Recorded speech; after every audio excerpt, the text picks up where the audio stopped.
Hello दोस्तों, आप लोगों का जेनिथ क्लास 91 के यूट्यूब चैनल पर पुनः स्वागत है। हम लोग यहाँ पर रसायन विज्ञान में सीखेंगे मोलर चालकता और तुल्यांकी चालकता। तो दोस्तों बने रहिए इस वीडियो में और सीखते हैं आसानी से मोलर चालकता और तुल्यांकी चालकता क्या होती है।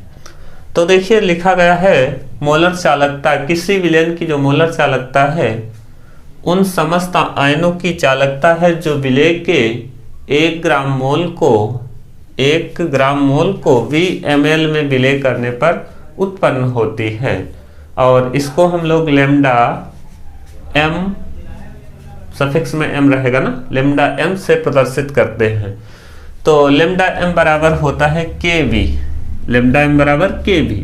इसको इक्वेशन नंबर फर्स्ट कह देते हैं, जहां पर k क्या है, विशिष्ट चालकता है और V आयतन लीटर में रहेगा। अच्छा, यहां पर बात की गई है मोलों की संख्या, अर्थात मोल जो रहेगा वो 1 रहेगा, मोलों की संख्या 1 रहेगी।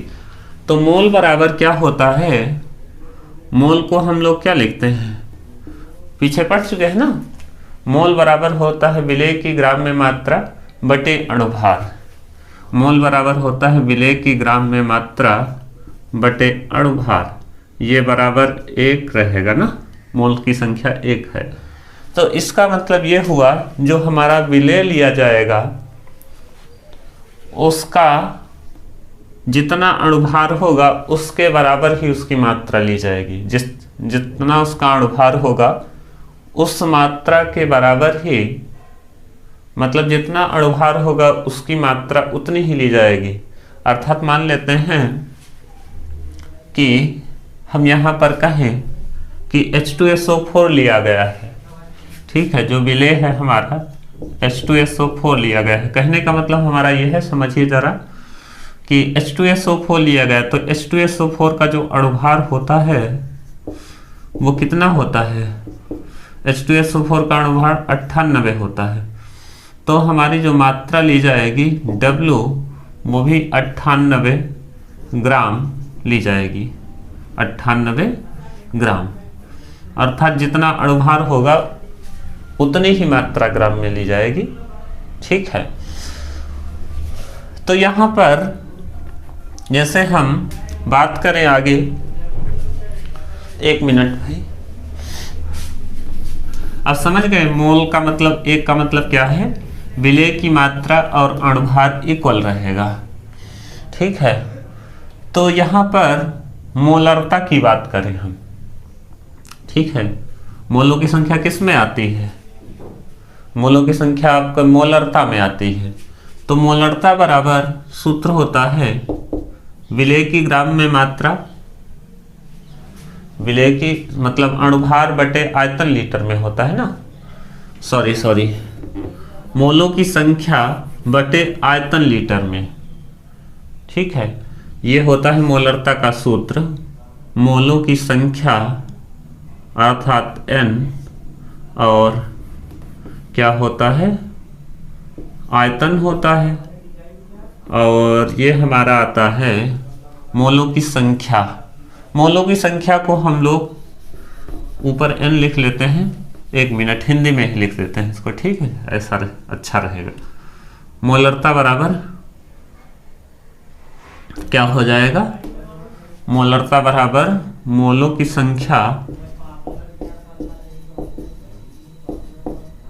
बटे आयतन लीटर में। ऐसे हम लोग पढ़े थे ना, मोलों की संख्या को हम लोग क्या लिख लेते थे, जैसे विलेय रहेगा ना, तो विलेय के मोलों की संख्या हम लोग क्या लिख लेंगे, ग्राम में मात्रा बटे अणुभार, ग्राम में मात्रा बटे अणुभार, अणुभार को हम लोग नीचे उतार लेंगे।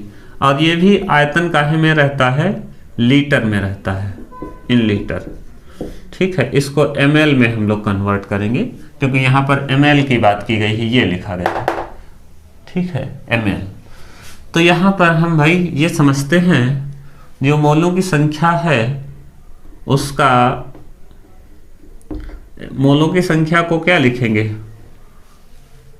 विलेय की मात्रा, विलेय की मात्रा को हम लोग WB से लिख दें, और जो हमारा आयतन है वो लीटर के बजाय लीटर के बजाय ml कर दें, तो यहाँ पर क्या करना पड़ेगा, 1 मिनट, 1000 से ऊपर गुणा करना पड़ेगा, 1000, ठीक है।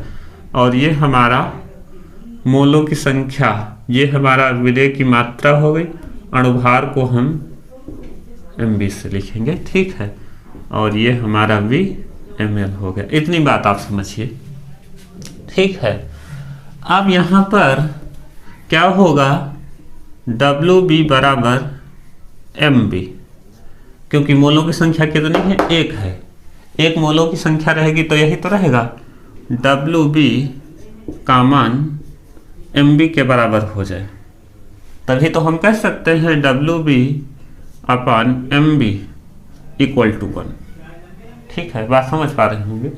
तो ये चीज़ हमारी बराबर बराबर होके कट जाएगी, तो हमको मिलेगा, क्या मिलेगा, m इक्वल टू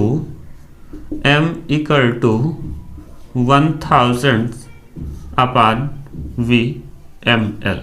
इतनी ही बात समझिए, ठीक है। यहां से हम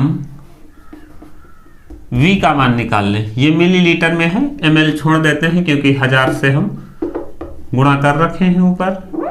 तो यहां से v बराबर हो जाएगा, v बराबर क्या हो जाएगा, 1000 अपान m, मोलरता, ठीक है, नीचे आ जाएगी।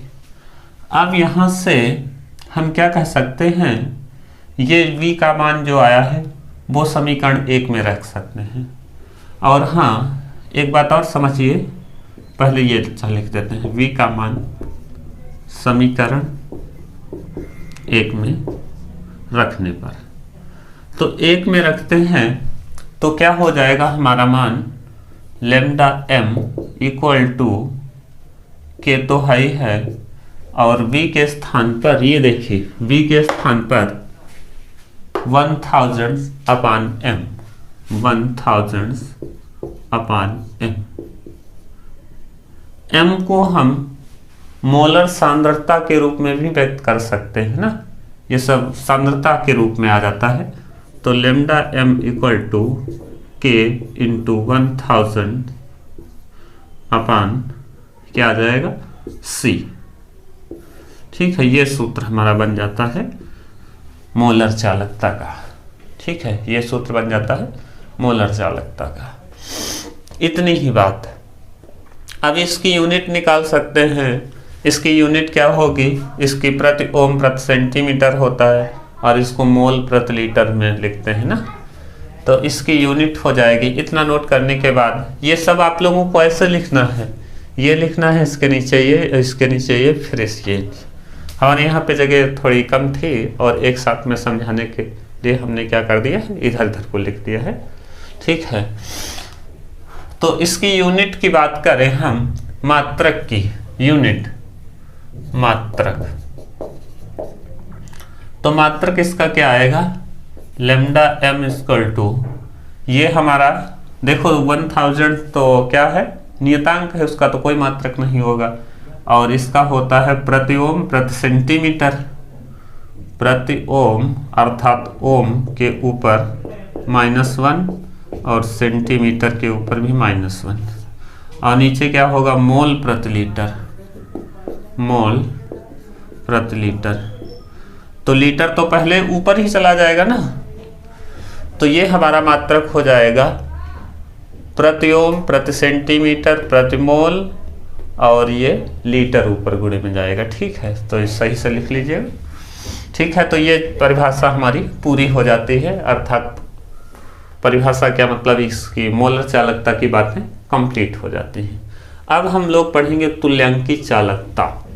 क्या पढ़ेंगे, तुल्यांकी चालकता। तो जो नोट करना हो नोट कर सकते हैं आप लोग। तुल्यांकी चालकता,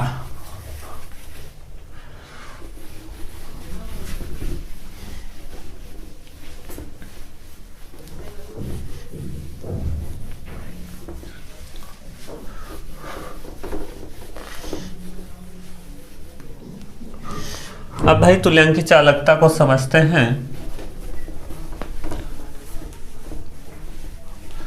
क्लास को छोटा करने के लिए परिभाषाएं नोट करके रखी हैं।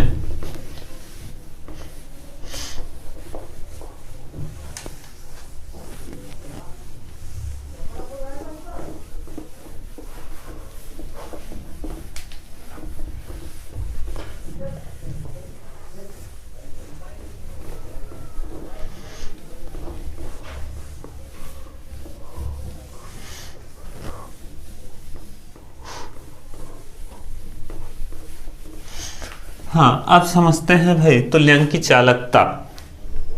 एक मिनट देखते हैं तुल्यांकी चालकता की परिभाषा क्या कही गई है।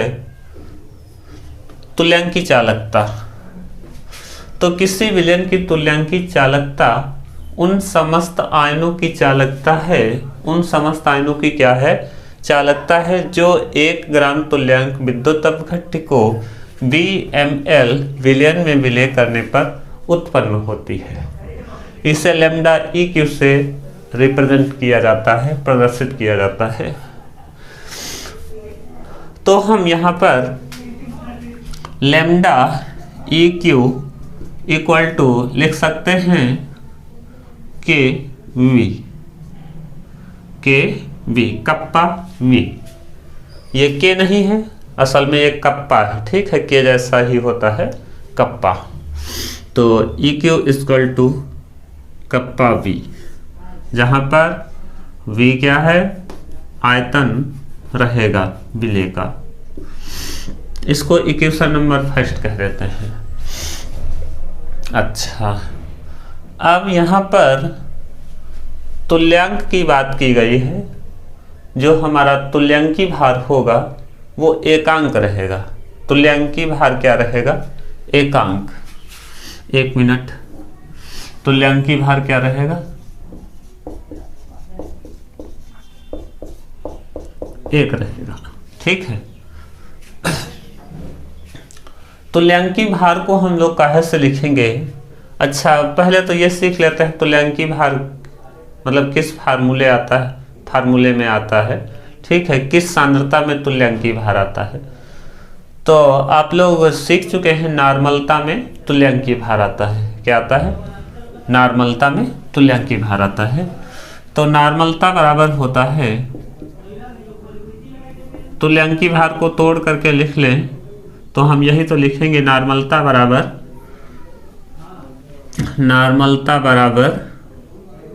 WV अपान हो जाएगा ना, ग्राम में मात्रा बटे EV इंटू V, और ये हमारा रहेगा, मान लो ml में रहे ना, तो ये हमारा ml में रहे 1000 करना पड़ेगा, WV इंटू 1000, ठीक है। अब तुल्यांकी भार 1 रहता है, इसका मतलब WB बराबर EB होगा, तभी तो 1 के बराबर होगा। तो ये WB, तो WB upon EB equal to 1, ठीक है, ये हमारा हो जाएगा ऐसा कुछ, ठीक है। अब यहाँ पर ये 1 हो जाएगा, तो WB अपान EB कितना हो जाएगा, 1 हो जाएगा। तो हमारा नॉर्मलता बराबर आ जाएगा 1000 अपान V, और यहाँ से हम निकाल लेते हैं V इक्वल टू 1000 अपान क्या हो जाएगा, N, यही तो आ जाएगा। अच्छा, ये V का मान समीकरण 1 में रखने पर, ये समीकरण 1 है, यहाँ पर V की वैल्यू रखते हैं, तो ये कुछ हमारा ऐसा मिलेगा, EQ equal to kappa, EQ equal to kappa, और V का मान क्या हो जाएगा, 1000 अपान V, ठीक है, ये आयतन लीटर में, सॉरी ml में आ जाएगा ना, 1000 से गुणा है ना ऊपर।